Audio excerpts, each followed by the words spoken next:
今日我哋講一個好實際嘅話題，如何喺大灣區可以繼續保持同屋企人嘅聯繫，使用 WhatsApp。咁我哋以下就呢個方法簡稱 V 啦。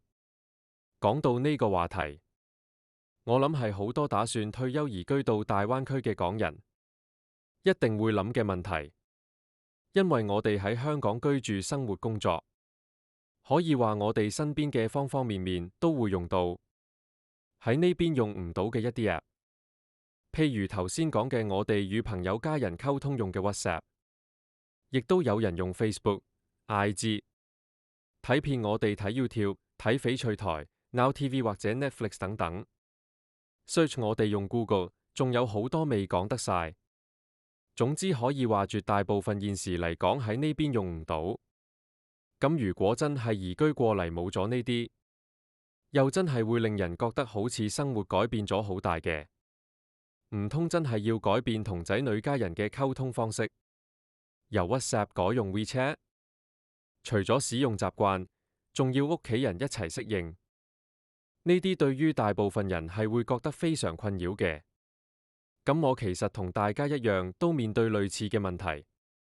現時我就講一下我自己嘅解決方法，當一個介紹俾大家參考。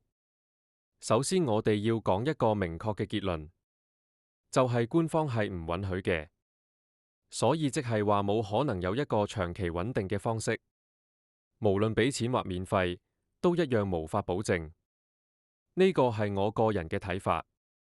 想要長期穩定，除非你返到香港。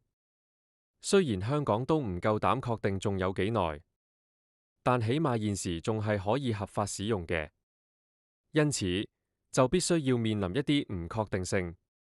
咁理解咗呢樣嘢之後，我哋就可以將複雜事情簡單化。只因應現時嘅實際情況去做處理。下面係我嘅做法。首先喺香港用蘋果手機或者 Android 手機嘅，大家就上 App Store 或者 Google Play 去 search 關鍵字 V， 會出嚟好多嘅結果。咁我就截圖俾大家睇下我 search 嘅結果。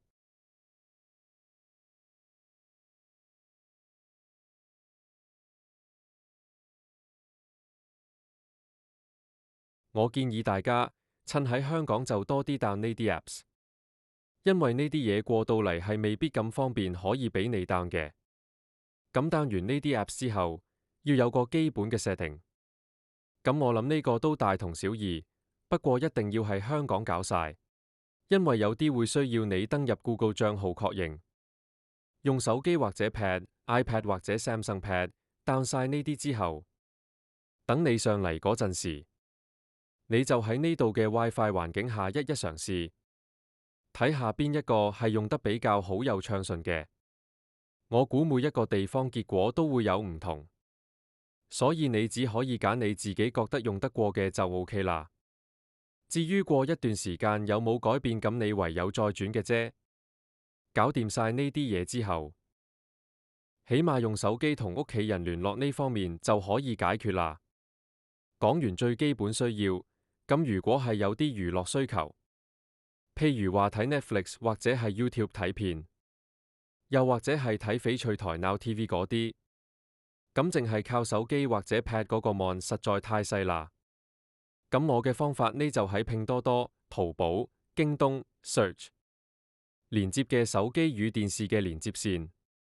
最重要係你需要兩個接口都啱晒你。譬如話如果你係 Android 手機嘅，咁你就係 USB 嘅 Type C 為一端，另外一端就要睇你嗰部電視係用乜嘢嘅接口。